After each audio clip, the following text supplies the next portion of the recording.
I ran, by far, without any doubt, the best prosecutor's office in the country for the last 100 years. Hopefully, with an organization like the Mafia, we will wear them down. They are people who have destroyed the lives of other human beings. The Mafia families, I remember the most, they voted whether to kill me or not. Right. And they voted 3-2 not to. Big election to win. Hunter Biden, the president's son, will be a target for investigation. The laptop data showed no evidence it was faked or tampered with. When I first got the hard drive, I thought the election was over. The idea that there's no evidence that Joe Biden got money, it's overwhelming evidence. His son explains that he gave him money. He's on tape talking about it. And then we ran into a stone wall. Finally, the Post publishes a completely backed up document, and it gets censored. The FBI had validated that document 9 months before. People have to know what a crooked man he was. He was just more than mentally unfit. He was morally unfit. I mean, this is a really bad man. When I hear you talk about the election interference of 2020, Rudy, it's like I've never actually heard it before. You were there at the coalface. You saw what was going on. I had about 12 or 15 witnesses to the corruption in Pennsylvania. The judge wouldn't hold a hearing. The courts didn't want to get involved. Somebody had to have told them, stay out of it. The tape of the arena with the people counting the votes 4 and 5 times. People think I produced that. That came from the arena. So even if they say they have no tapes, we have 12 hours of tape. And you can see them cheating. 3 hours of that tape has been deleted. And it's the 3 hours in which the alleged crimes took place. Deleted. Did you ever think you might be on the other side of the law in New York City? No, that really shocked me. Not so much even from being mayor, but 50 years of being a lawyer. But it's so surreal to me, it doesn't affect me that much. I know I didn't do anything wrong. I understand when people frame people. And now they're coming after you. How do you stay strong when they're disbarring you, making you declare bankruptcy? How do you survive all of this? I know I'm right. If you don't talk about it, they're going to do it again. I mean, my country's at stake. So if we don't stop this, this will become America.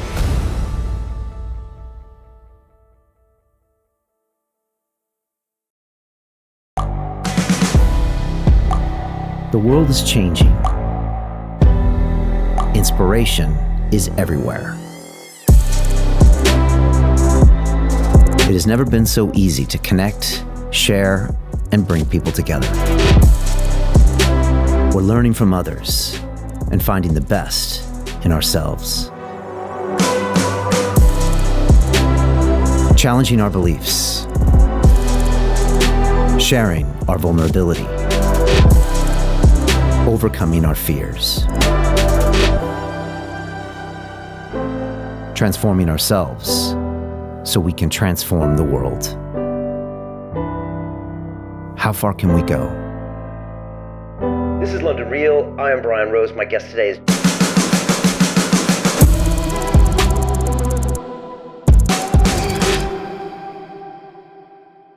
This is London Real. I am Brian Rose. My guest today is Rudy Giuliani, the author, lawyer, and former mayor of New York City. You are considered one of the most effective chief executives in modern American history for your leadership during 9/11 and were named Time Magazine's Person of the Year. You were also given an honorary knighthood by the Queen of England and were awarded the Ronald Reagan Presidential Freedom Award. During your time in office, you took on organized crime and the notorious 5 families of the Mafia, amassing over 4,000 convictions. You also prosecuted big Wall Street figures, such as Ivan Boesky and Michael Milken. Your upcoming book, The Biden Crime Family, The Blueprint for Their Prosecution, looks at the deep-rooted corruption surrounding President Joe Biden. You ultimately believe that God protected Donald Trump on July 13th so he can go on to save America. Rudy, welcome to London Thank Real. you. Thank you very, very much. A very, very great pleasure to be here. It's great to be here. You know, I moved to New York City from Boston, where I graduated from MIT in 1993. I was 22 years old. Last year I ran for office and won. Yes, exactly. And I remember I moved to that the... much? Yeah, you won. And I moved to the East Village in New York City. And it was a little scary for me then, Avenue A, Avenue B. East Village, yeah, Yes. yeah. Alphabet's right near Alphabet City. Correct. Yeah. But I remember starting to see police officers on every single corner, and I always used to thank you for that. I also read the book Den of Thieves about how you prosecuted the big Wall Street folks. And also I was in New York City during 9/11 on that day. and I saw your amazing leadership. On top of that, I ran to be mayor of London, so I can only imagine what it was like running to be mayor of New York. I'm curious, do you ever think back and do you ever miss those days? Oh, sure. And did you ever think you might be on the other side of the law in New York City these days? Well, no, that really shocked me. Not so much even from being mayor, but 50 years of being a lawyer. I mean, I had a spotless record as a lawyer. I don't think I've ever had a complaint against me. I was one of those lawyers who could be friends with his adversary. It's a lot of my friends were the people I tried cases against, because I was an old-fashioned lawyer. Honor, your word meant everything. Even if it meant giving up a case, you had to tell the truth. You had to tell the truth. I taught my assistants to be like that. I ran, by far, without any doubt, the best prosecutor's office in the country, not just because of me, but for the last 100 years. The Southern District of New York, Tom Dewey, Stimson, the former Secretary of State, were U.S. attorneys, Bob Morgenthau.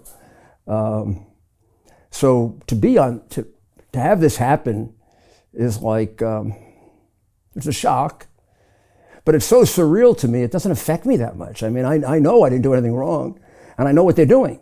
I mean, I know what they're doing better than anyone, because I understand when people frame people, how it happens, and I have utter disrespect for them. I mean, it's like, I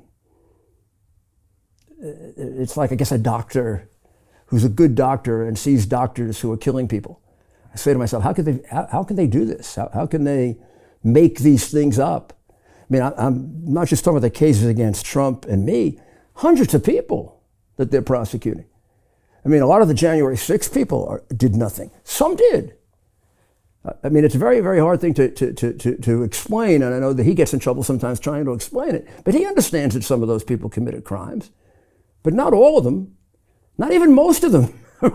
There were more crimes committed by the FBI than there were by the people. And I knew that the night that it happened, because I got a video, at about 5:30 at night from a young woman who infiltrated Antifa. And I had the inside video that was done of what happened, including her identifying the Antifa people. Dr. Maria Ryan and I put it all together, and we turned it over to the U.S. attorney because we were still naive enough to think he would have an open mind about it. They never used it. They even destroyed my testimony about January 6th because I couldn't offer them anything that was incriminating.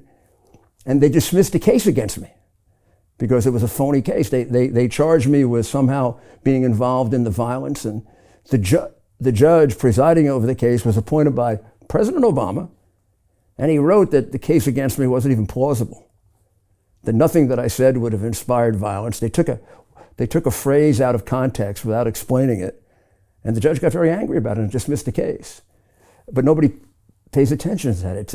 It's a very frustrating period of time where one side dominates, if you want to quantify it, 80% of what's presented to the American people.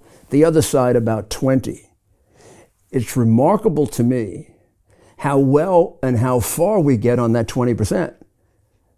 You know, when I first got the hard drive from John Mac Isaacs, I thought the election was over. I'm going through it. Laptop. I'm going through it, saying to myself, I never had anything as a prosecutor. That I did think back to my prosecuting days, and I kept thinking, my God, I would have given my eye teeth for this as a prosecutor. I didn't have this against the mafia. I didn't have it against politicians, Wall Street. We got them on tape about 20 times. The idea that there's no evidence that Joe Biden got money, it's overwhelming evidence. His son explains that he gave him money. His son says, for 30 years, I've given half my salary to my father on tape. It's like you could win that case being a disc jockey. Let me play this, let me play that. The whole thing about he didn't know about his son's foreign business, he's on tape talking about it. Joe Biden. So when I got it, I said, oh my goodness. And then we ran into a stone wall. The Wall Street Journal wouldn't take it. I knew the New York Times would probably alter it. I wouldn't give it to the New York Times. Then finally the Post took a week. And if it weren't for 3 or 4 people there who were real heroes, I don't think the management wanted to go with it. But even they didn't anticipate what would happen. Nobody did in America. America's oldest newspaper publishes a completely backed up document, and it gets censored. The FBI had validated that document 9 months before, in December of 2019. This was October of 2020. The FBI had validated it, by about 8 different sources. But the FBI kept that secret. Wouldn't tell anybody. And that's why I don't understand how these people like Wray and Barr, how they're not in jail. I mean, they let the president get impeached. They let the election get decided. And there was unbelievable contrary evidence on tape, on video, in writing, 20 witnesses or more, and they withheld it for 16 months. They even allowed Biden to say in his last debate with Trump that Donald Trump and I were Russian agents, that it didn't come from John McIsaac, that it was Russian misinformation, and they knew it wasn't true. They weren't like in doubt or questioning it.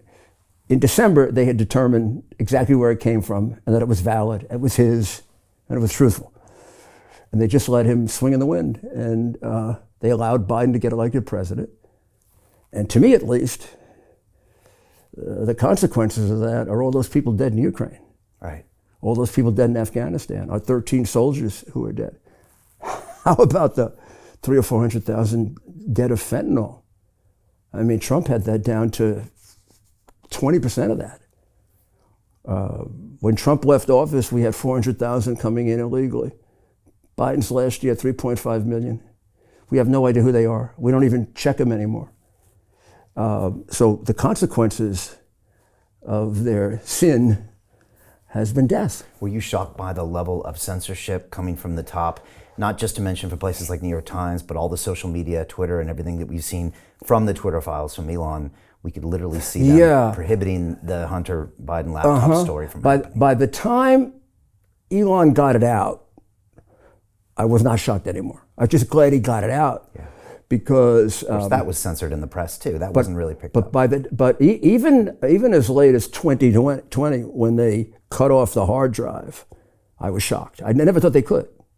I mean, to me, growing up in America, free speech is. Sometimes I would think we bent over too much in favor of free speech. Now to see us pulling back like we're Nazi Germany or Soviet Union or something was unbelievable. The general theory in America is you put it out and you let the people decide if it's true or false. You know, we don't censor lies. Even if they're lies, we let the lie come out and we prove it's a lie. Right. Otherwise, you're going to somebody start playing God and deciding what's true and what isn't true, which is exactly what they were doing, and exactly they almost appointed someone to do that.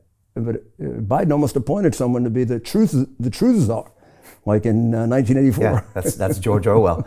Yeah. Well, in 2020, we were broadcasting from this studio, and we started asking questions about lockdown and COVID. And for the first time in 9 years, Rudy, they pulled and started deleting my videos. And as an American, it made me so angry, because I just assumed this was a human right that we could put our points of view out there. You can disagree, you can not listen, you can argue, but to have them deleted, my very first experience with censorship, I thought always happened to the weirdos. And it does until you're one of the weirdos. Yeah, and you are right. The first time I really appreciated it or really started to get worried about it was during COVID. Yeah. It was both the censorship, like what they did with hydroxychloroquine and some of the medicines. And I mean, I've taken hydroxychloroquine for malaria. It's a perfectly safe, it's a 50-year drug that's never harmed anybody except, a few people here and there. Aspirin harms you. Fauci had written an article 4 years earlier about how safe it was. Now all of a sudden it's going to kill you. And it took me a while to realize what was going on. They were trying to make sure they could get a vaccine out. So they had to prevent any kind of treatment, because under our law, you can't get an exception if there's a treatment.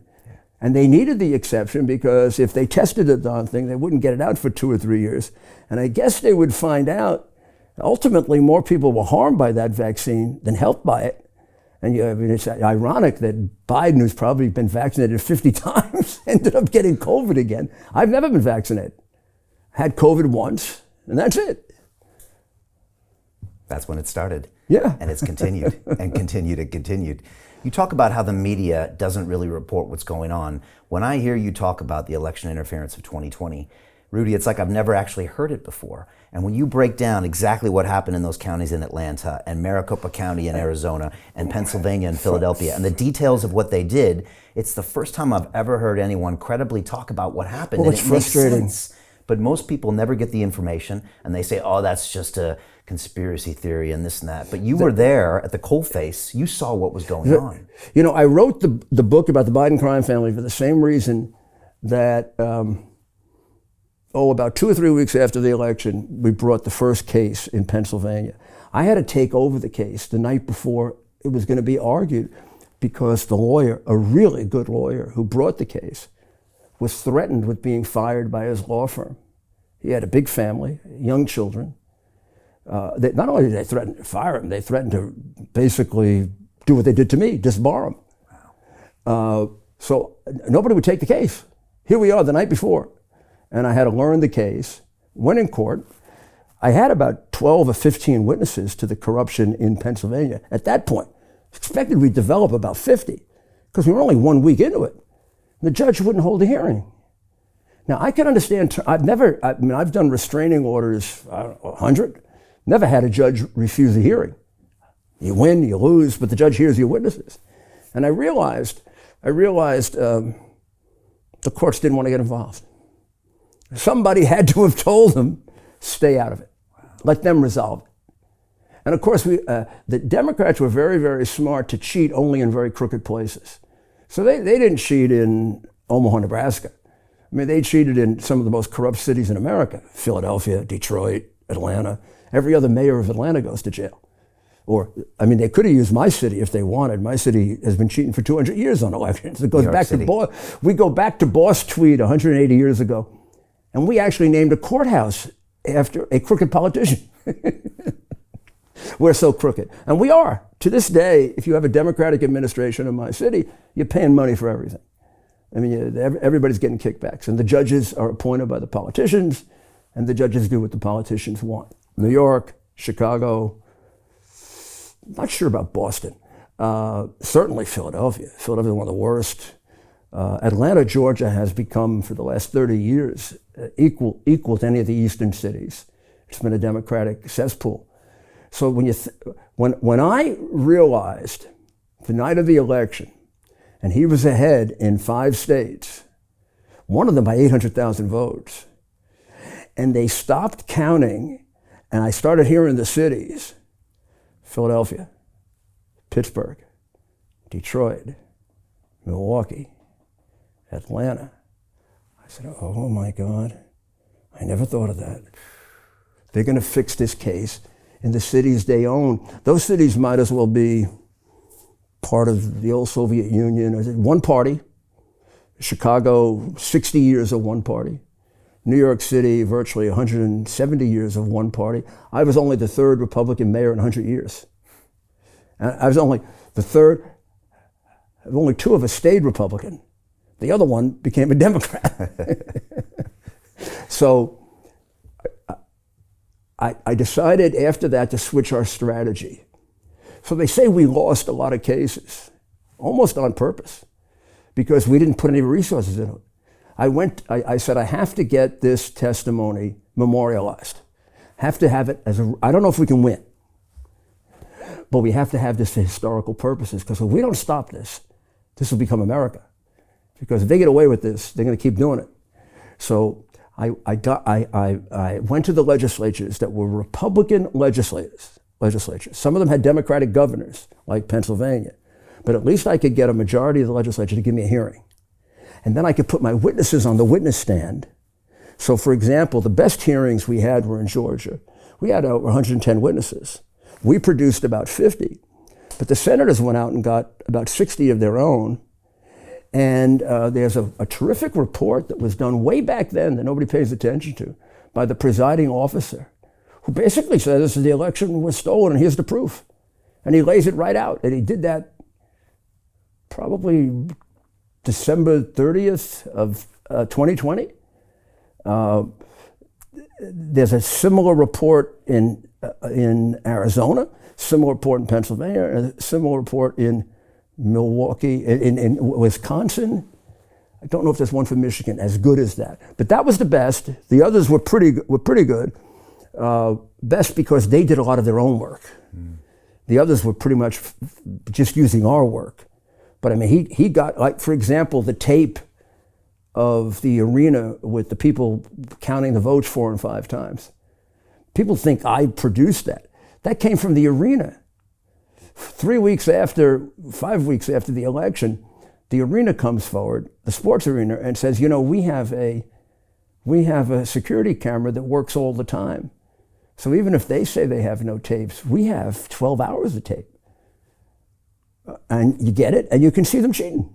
Has that ever been made public? Sure, a little bit. In my hearing, Bar Association hearing, 3 hours of that tape has been deleted. And it's the 3 hours in which the alleged crimes took place. Deleted.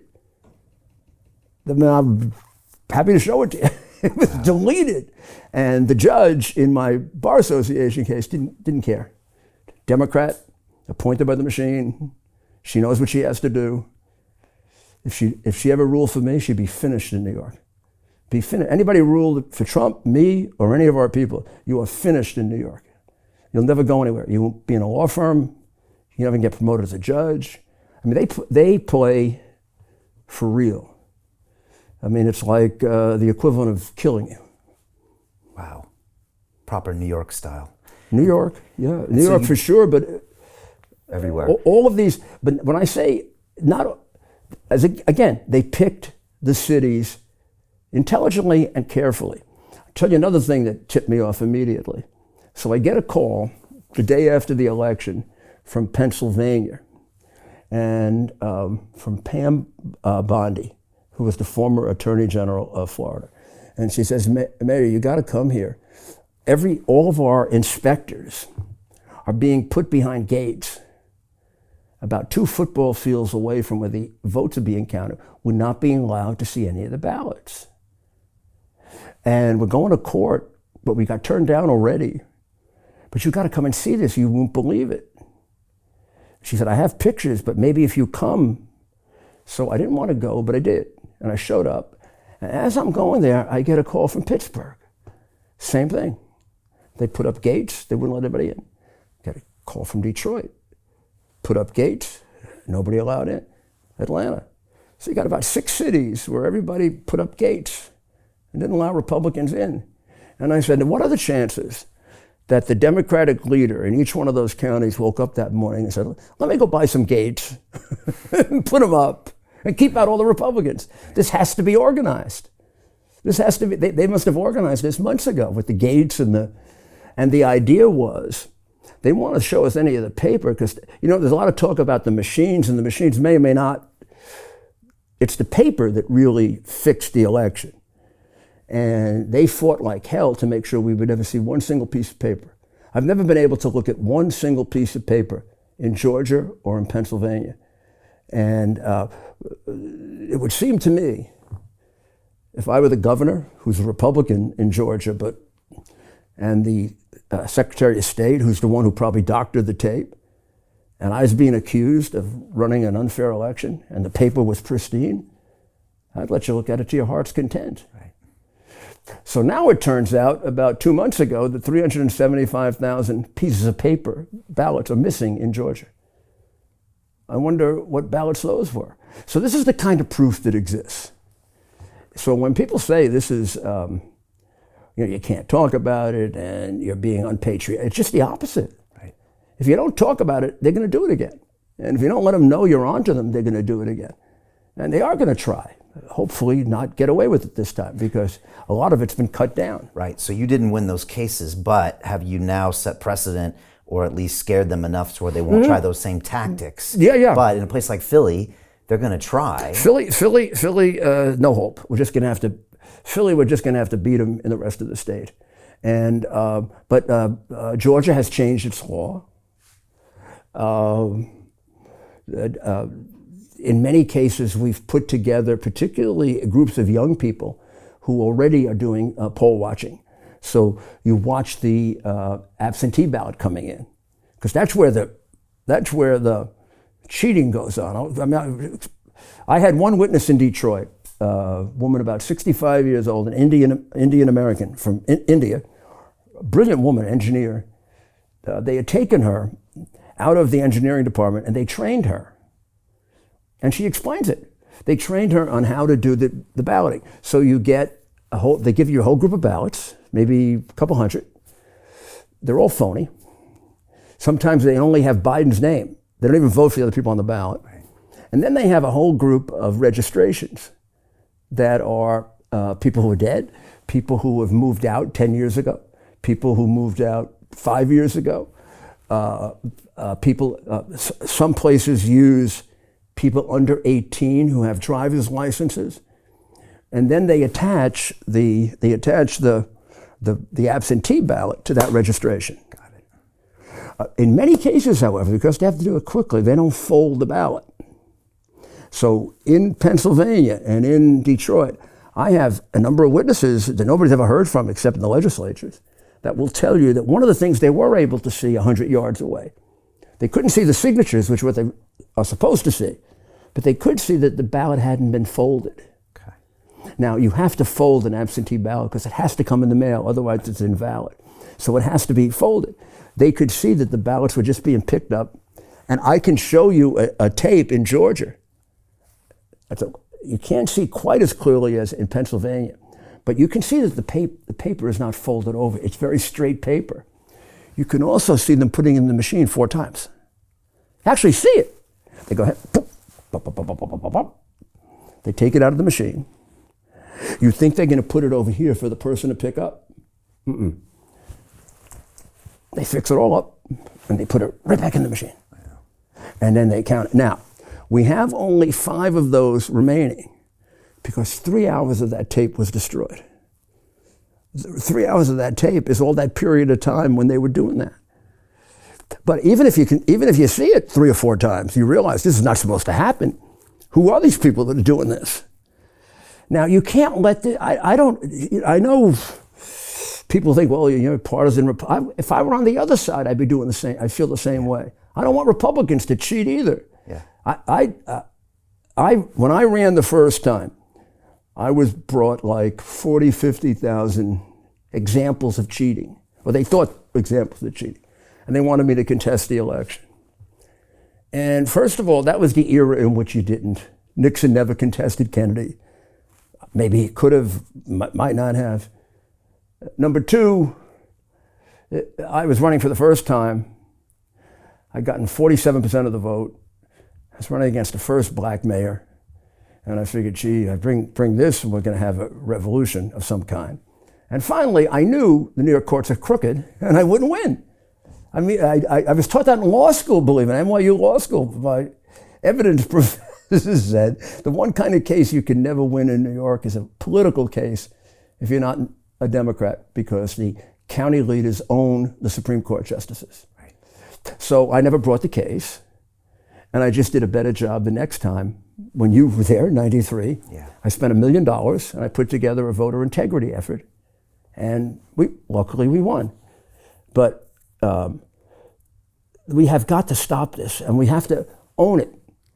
There's all of this stuff about it didn't happen, and this is a terrible, terrible thing that the press is doing to us. This is the first time I'm ever hearing anyone explain the details. So they've really suppressed any details around this narrative, and people just kind of wave it off. They frighten the living daylights out of you. Right. They put you in prison for it. Right. I mean, that's what the case against me is. Well, let's talk about that. The case against me is that I advocated this. Now, in my case, when you think, I did it as a lawyer, not even as a private citizen. It was my duty to do it.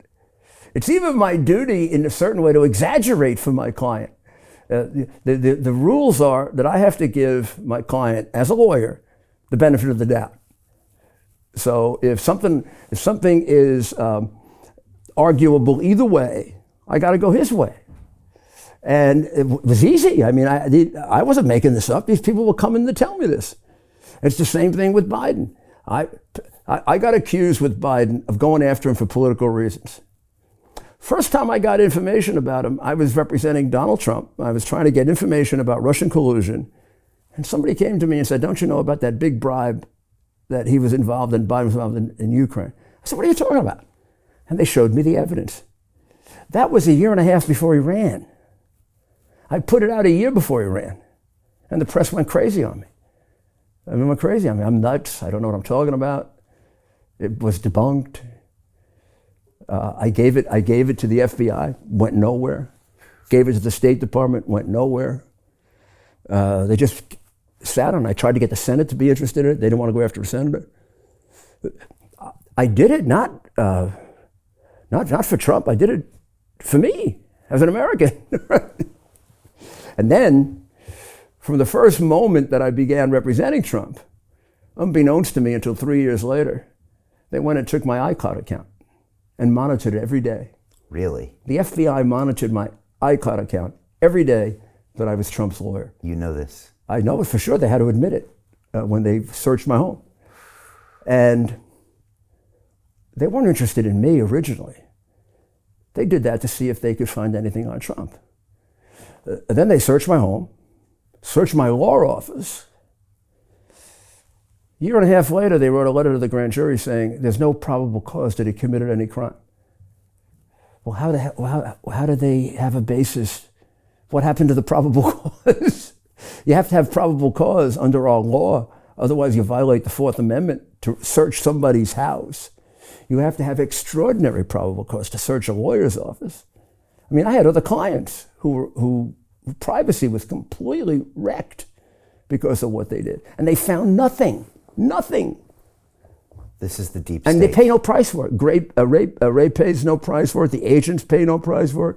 The Attorney General at that time, well, at one point it was Barr, and now it's, gosh, I forget his name, our Attorney General, because I hate to even think of him. And now that same FBI is investigating the assassination of Trump.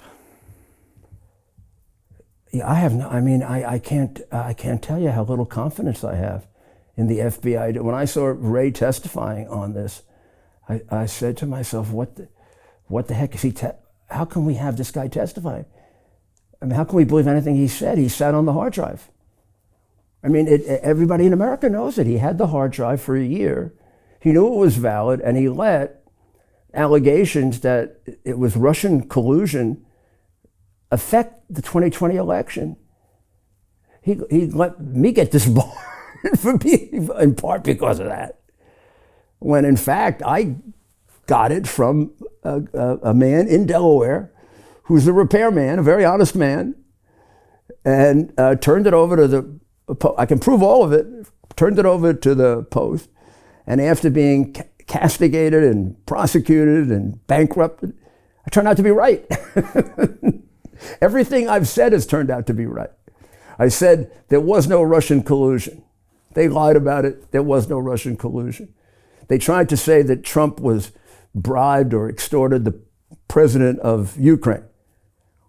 Well, it was actually Biden who did that, not Trump. And the hard drive proves it. So they let him, think about it, the Attorney General and the head of the FBI let him get impeached when there was evidence, conclusive evidence, that he didn't do it and that he had every justifiable reason to ask for an investigation. And now, all of a sudden, he gets shot, and there isn't anything right about the way they did it. What do you make of that day? How did you feel? I don't know. When you saw that happen? Let me tell you my credentials here. I was the Associate Attorney General when Ronald Reagan was shot. In fact, believe it or not, I had breakfast with him that morning. Wow. And I have a picture that I treasure. My mother had it until the day she died next to her, of my shaking hands with him that morning, because she loved Ronald Reagan, as I did. Yeah. He's my hero. Yeah. I work for him. He's the only president I work for. I never worked for another president. My two appointments, Senate confirmed, Ronald Reagan's name is on the top. I look at those anytime I want to feel happy. The day he was shot, I was in the White House helping to write a speech. I had to go get Hinckley, get him arrested with Judge Webster, the head of the FBI, get him arraigned in court, and then I followed the whole case and wrote up a report on the mistakes that were made. When I look back on it, those agents, it was almost perfect.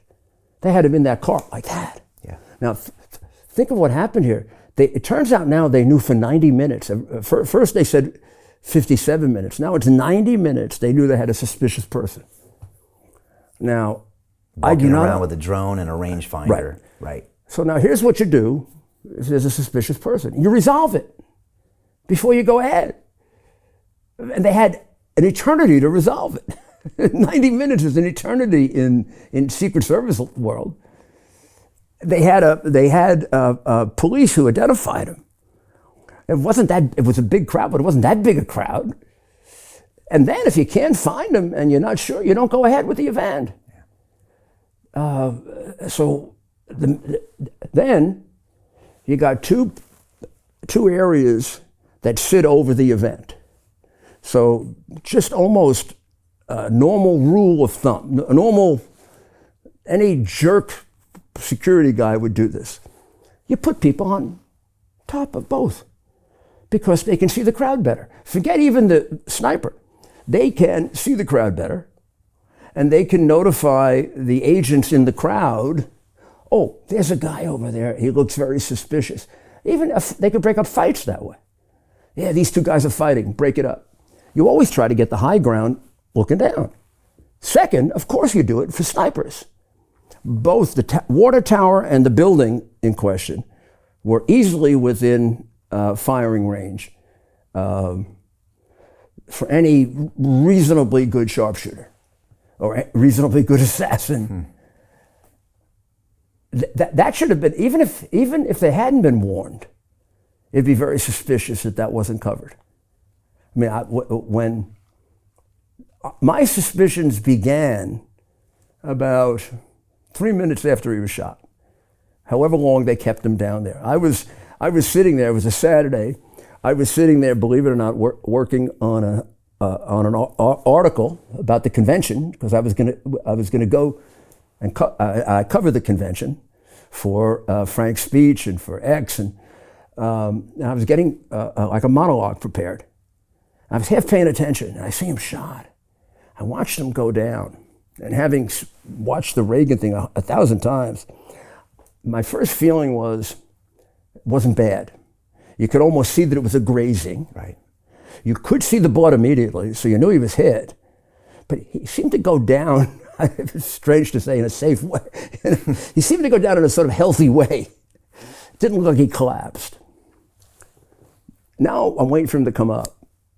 They seem to take an unduly long period. But the theory is you get him out of there, like Reagan. Yeah. Or like I saw happen with him 4 years ago in Nevada when there was a threat that there was a gun in the audience.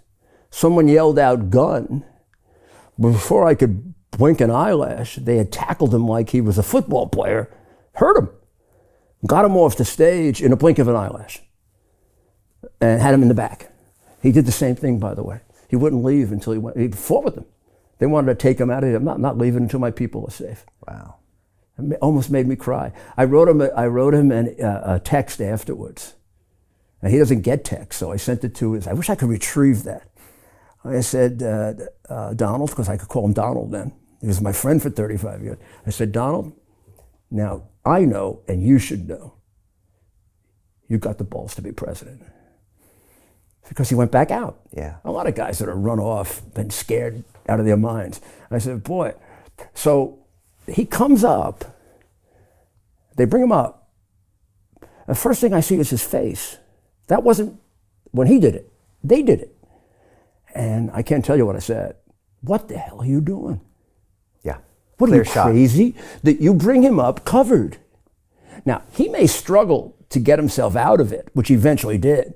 That's not your fault. I mean, these guys are the president, and they're leaders. And he's going to probably eventually do something like that. But you don't bring him up that way. It's like, here, shoot him. Here's his face, see? See, in case there's another sniper, you got a nice shot at him. I'm sitting there thinking, what the hell are you doing? Who are these people? And then I see one of them realizes that it's a mistake. They put their hand up in front of his face. I said, that's going to do a lot of good. Like the hand is going to stop, boom, right in the middle of the hand. Finally, one or two agents, big guys, get in front of him. And then they have him surrounded. They also kept him there way too long. And then finally, he pushed his way. He said, the hell with you. Yeah. He pushed his way up and started yelling, fight, fight. I thought he was saying something else. Yeah, me too. Did you that same thing? Yeah, I saw that, fa. Yeah. I said, maybe he can get away with it. Yeah. I was so, and a lot of the liberal press got annoyed that he said fight. Aggressive. Okay. Aggressive. Geez, he just tried to kill me. Did he win the election in that moment? I think so, yeah. That will ultimately be what I think he won sealed the deal. a big piece of history, too, in that moment. I mean, what world leader would do that? And what anybody would do that? Yeah, I mean, I remember somebody wrote afterwards, maybe it was Michael Goodwin or someone, either we want a broken down old bum as president or a great leader who has the courage to stand up and say fight even though he might get killed.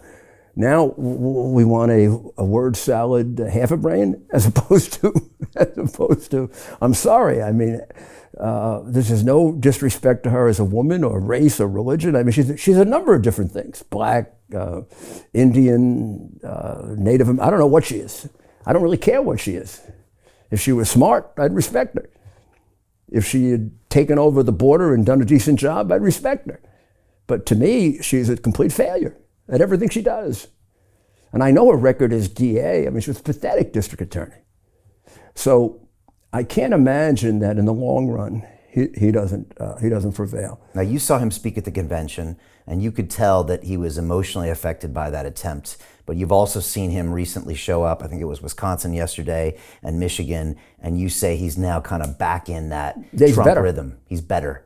But you felt the emotion there at the convention. He went and kissed, when he kissed the helmet of Corey, the man that died. Oh, that was beautiful. That was a beautiful moment, but he was seemed much more emotional than normal. Yeah, but he would have to be. He would, thank God he was. He wouldn't be human if all of a sudden he almost got killed and he comes out like a cold. We got a problem. I mean, I told you, I went through an experience similar to that on September 11. It wasn't until that night that I realized how close to death we came. The governor thought we were gone, missing. He had drawn up a document to take over the city on the theory that I was dead. Wow. When I first called him, he said to me, thank God you're alive. I didn't even know what he meant because we were so busy trying to get out of the building. We didn't realize how long we were in there. Because you went into a building that later I was came into down. a building, the building got hit, got covered by a lot of stuff, but it didn't come down. Parts of it got ruined, but it didn't come down. Next to the World Trade Center. Right. Now, when I look at the building coming down, and when I went over it with my police commissioner and fire commissioner, if the building had fallen just a little bit this way, we'd be gone. People on the left and the right were hit. We weren't. Thank God. God saved us. And you do get, I remember the first time I realized it. It took me 2 or 3 days to sort of absorb it. Also made me, since then, much more spiritual. I mean, I pray a lot more than I ever did before. I mean, I made a deal. When I first realized it, second or third night, I took a little time off and I went over to the river to be by myself. And I made a deal with God. I said, look, this is way beyond me. I'm making decisions. And I told my staff that too. What was the deal? We just got to do the best we can. That was the deal. And I said, the deal is I'm going to do everything I can to make the right decisions. No ego, nothing involved. But you got to make it right. Because this is beyond us. This is what happened to us is completely beyond us. That airplanes attack our city and kill innocent people who are just sitting there doing nothing, and we don't know if we're going to get hit again. At that, the first week or two, 3 weeks, 4 weeks, we didn't know if we'd be hit. Wouldn't People be hit forget. again. There were the anthrax scares. There were bomb scares every day. Anthrax was 1 month, exactly 1 month later. Later, right. So you think, oh my goodness, these people are sort of into this like symbolic stuff. Exactly 1 month later, anthrax. It must be them. And then we had a plane crash, and the second month we had a plane that crashed over Rockaway.